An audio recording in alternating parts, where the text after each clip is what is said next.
Hi there, this is Ron Rogers, and this presentation is titled Aviation Accident Trap. See and avoid is bogus. Now, I think any pilot who has any degree of experience will know a lot of the dangers of the whole see and avoid concept, because really it is fraught with all sorts of dangers. Now, when I first learned to fly and soloed back in 1971 in the Piper 140 here, I don't really remember my instructor talking much about looking for other traffic. Well, in Iowa City, where I soloed, there wasn't a whole lot of other traffic. You'd be lucky if you had another aircraft in the pattern. Yeah, those were the olden days, and there really wasn't a lot of traffic.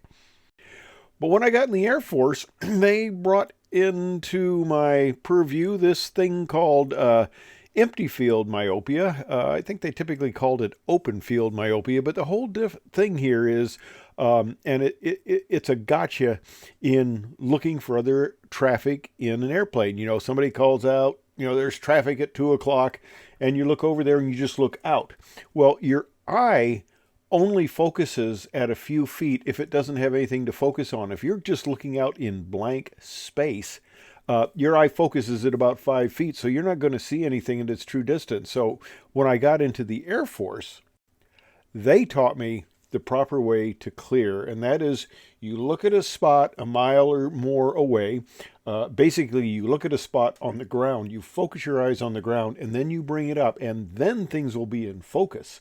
And they typically talk about, and this is in the basic book, Primary Flying Jet, and the flight instructors, emphasize this, of clearing in segments of about 30 degrees and scanning across the horizon, because you didn't want to run into any other aircraft. Now, out in our practice areas, we had, the radar controllers, and they could call out traffic, but back then, a lot of aircraft did not have transponders, and they didn't show up on air traffic control. Okay, well, I'm a T-37 instructor, and for proficiency, I and another instructor, we go out of Enid, Oklahoma, and we go down to Altus Air Force Base.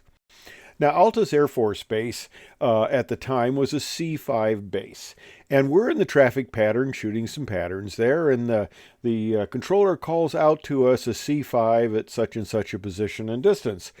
Okay. Two instructors, both of us are looking for this traffic, and it was, to me at least, extremely embarrassing to admit that I couldn't. And at the time, the C-5 was the largest aircraft in the world before the Aleutians. At the time, I had to admit that I could not pick up the largest aircraft in the world flying in the pattern, as hard as we tried. But now there's another insidious danger also in the sea and the void. Now this time I out at Edwards Air Force Base, and I'm flying, and the controller out there, we have this large airspace out there, and the controller calls out traffic to me. And what it was a tanker doing a refueling test, and he had the tanker itself and two other aircraft. Well, unbeknownst to me, as I'm watching them go over and I'm staying clear below, there was another aircraft, and it was an F-4. And you typically don't hear the noise of another aircraft in your aircraft. I mean, you're flying formation, you don't hear the other aircraft, and you just hear the wind noise of your own. But I heard a very loud noise, and I looked to the right and saw nothing, and I looked to the left. I'm looking directly up the tailpipes of an F-4, and I don't know how much we cleared, but he was close enough that I heard his engines very noisily. So I had the traffic in sight. Okay, this is another thing I'm going to talk about, but what I had was, in this case, not the complete traffic in sight, but there's another problem you can get into of not having the right traffic, the correct traffic in sight, if there's more than one target, and that happens more than you might think. Now let's talk about an accident out at Edwards. Now they would get us together, the pilots, and they would ask the question, "What do you think is going to be the next accident?" Okay, we're the Air Force Flight Test Center. We're doing a lot of important testing, a lot of testing that was could be reasonably high risk. And what was the predominant concern that the pilots had? Well, the concern they had was the fact that there would be a mid-air. Because of all this airspace up and around, the radar coverage was terrible. I mean, you get up, if you look at this map, you get up in area 2 or 4, below 18,000 feet, there was absolutely no radar coverage because most of it was down south. You see that little 1B on my map there? There was a radar site next to that. In fact, when I was chasing on Cords Road, I'd go right by the dome.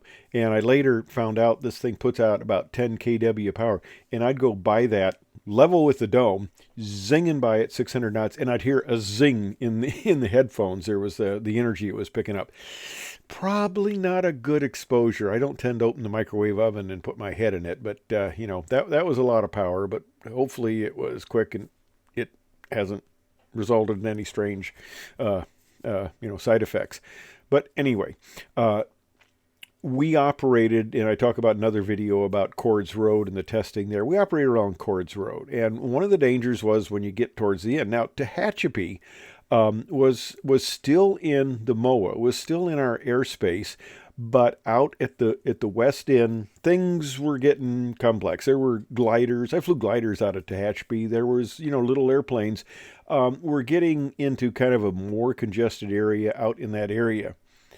And I left Edwards in 79. I was there from 77 to 79, and the prediction that we had came true. A T-38 at 8,700 feet MSL ran into a Cessna 206. They had a midair, and everybody was killed. And most likely the T-38 was on a test mission, being a radar target. So he's probably doing a good 500 to 600 knots, because we tend to do these things high speed because it made more of a challenge for the radar that was trying to track us, to intercept us, or any of the sensors they were using. Speed is life. And in this case, it was a little bit of a problem. Well, the T-38 out at Edwards ran into a Cessna 206. Now, the interesting thing about this whole accident is it said neither aircraft was talking to the MOA controlling agency, which is strange because the T-38 took off out of Edwards and they would have been talking to the controller. Typically, the controller doesn't give you a whole bunch of traffic advisory. And down into Tehachapi, I'm not even sure how good the radar coverage was. But they were scooting along Cords Road, and they did not see this 206. And one of the things I'll talk about, see and avoid, is the fact that the aircraft that you're going to hit is the aircraft that is not moving in your windscreen. We talk about doing turning rejoins, okay? When you're doing the turning rejoin, as you're coming up on the guy, you're doing the rejoin fine if he is stationary in your windscreen. If he's moving back, you're moving forward and you're going to come up in front of him.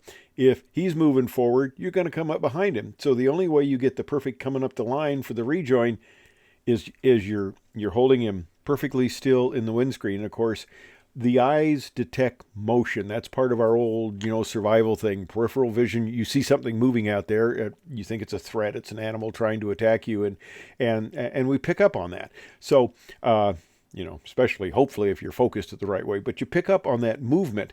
And the trouble is when something isn't moving, you don't see it very well. Well, okay, I get out of the Air Force and now I'm flying with United Airlines. Well, I'm a 727 co-pilot, and this was in the kind of mid to later 80s. CLR had just started to come out. We still had a lot of 27 captains. 27 captains were the old crusty guys. A lot of respect. Yeah, they'd been through CLR, but they still didn't need those other people on the crew. And I'm the captain. This is the way it's done. And if I want your silly whatever opinion, I'll ask for it. We had a few guys like that. But most of the guys were kind of coming around. But we're flying into Colorado Springs. Now, we're flying in. I'm sitting in the right seat there. And we're going to land there. And the controlling agency calls out glider traffic. The academy out there, which is right next to Colorado Springs, there has a bunch of gliders, and the people are out there flying it. And I say, yep, we got the glider in sight. And I say to the captain, you got the glider in sight? And he goes, yeah, I got the glider in sight. Okay, that's fine. But we're closing in on them, and we're getting more and more close to this glider. And I'm starting to get very uncomfortable. I go, Captain, you see the glider, right? You see him out there, right? And he goes, yeah, I got him. Well, lo and behold, and this wasn't an actual picture because this picture is actually taken from a wing-mounted camera, and we were not that close, but there were two gliders. And the captain was looking at the glider far in the distance, and he wasn't seeing the glider that was up close. And we got fairly close to it, and I go, he's right there, and he sees him, and boom, okay, now we move up. Okay, this was a deficiency on my part. I should have been more assertive, more aggressive. And the captain said, "Why didn't you take the airplane from me?" And I really should have. So that's a confession here. But this is part of the old deal where you didn't do that to the captain. And yeah, we could have hit the glider. We did. I mean, I wanted to let it go on that far, but we got closer than we probably should have. And we might have scared the heck out of that glider pilot if he was watching this. Because one of the things about this whole thing is, if you're a fast mover, and I've been fast mover in the past, if you're a fast mover coming up on a slow aircraft, you can maneuver, you can see what's going on, and you can avoid the guy. But if you're the guy in the slow mover, and you see this guy coming at you, you don't have a lot of opportunities to maneuver. And one of the things, out in the Edwards airspace, we had civilian aircraft that could come into the airspace. And when I was getting out of the Air Force and getting my ATP, I was flying an Apache, and we went up to California City, and we went up to Mojave. Well, that's in this airspace. Man, I was scared to death because I knew how fast people flew through there, and the clearing wasn't a great thing, and I was really worried about it. And of course, the danger is, and you notice where this guy is looking. He's not looking at the aircraft that he's about to hit. Okay, he's looking at another aircraft, and like I said, that's part of the danger, is you're looking at the wrong aircraft. That's one of the fallacies of see and avoid. First of all, you've got to see the aircraft, and if you've got open field myopia, you will be looking right at him, and you won't see him. And then if you got the wrong guy, okay, that's a problem. The other thing is, if you're going to have a collision, he's the guy that doesn't move in the windscreen.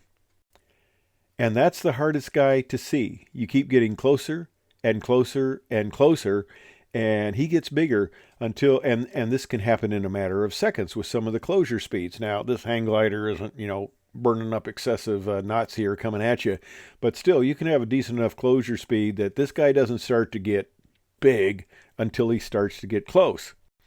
And of course, the whole thing can have just very disastrous results. We've had collisions in traffic patterns. You got a low-wing aircraft and a high-wing aircraft. They can't see each other and they collide. That's why you have to clear on the radios and visually, and it's an issue. And don't even get me started about the drones. These things are going crazy.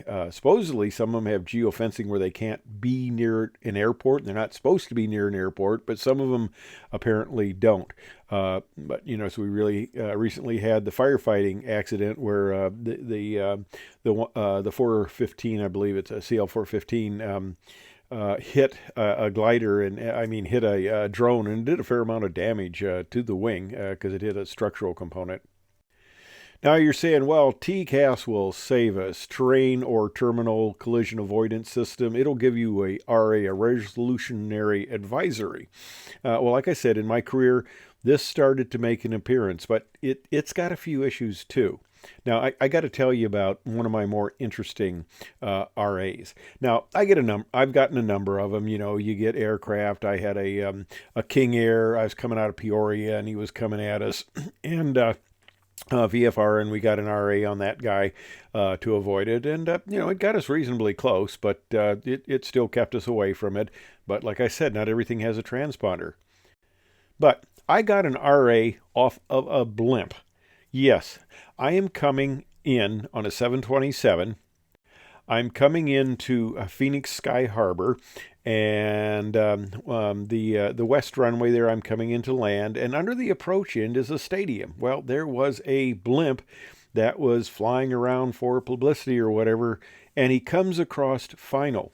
And of course, as it would be, I'm flying the aircraft as captain, 727, into Phoenix, and I've got a Fed riding along giving me a check ride, of course. Well, it wouldn't matter anyway. I wasn't going to hit the blimp. That wasn't going to occur. But I get an RA off the blimp and have to, of course, climb and go around. And I tell Tower, I says, can you get that guy away from final approach? Because I'm going to come back around again. I don't want to get another RA off of him. But let's talk about some of the limits of TCAS system. Now, it's supposed to cause you to avoid hitting something else. Well, the trouble is, typically below 400 feet, your traffic, your resolutionary advisory, and all this stuff stops working below 400 feet because you don't want it to tell you to descend when you're at 400 feet, because that can put you into the ground prox thing. You know, I mean, that's wonderful. You get an RA that tells you to go down, you get a ground prox that tells you to go up. That would really be a little bit confusing there. Okay, so it does have its limits. And when I say 400 feet, well, what are you thinking about when I mention 400 feet? Well, obviously, I'm not going to talk about, like I've said, I'm not going to do speculation on accidents where the board hasn't come out, but probably part of this was a difficulty with see and avoid. It's come out maybe the wrong aircraft was being spotted, and of course the TCAS system doesn't work at low altitudes. Okay, that's as close as I'm going to get to saying anything about that accident, because I don't like to comment until all the facts are in. But anyway, I hope you found that informative, interesting, entertaining, enjoyable, whatever. Thanks for watching.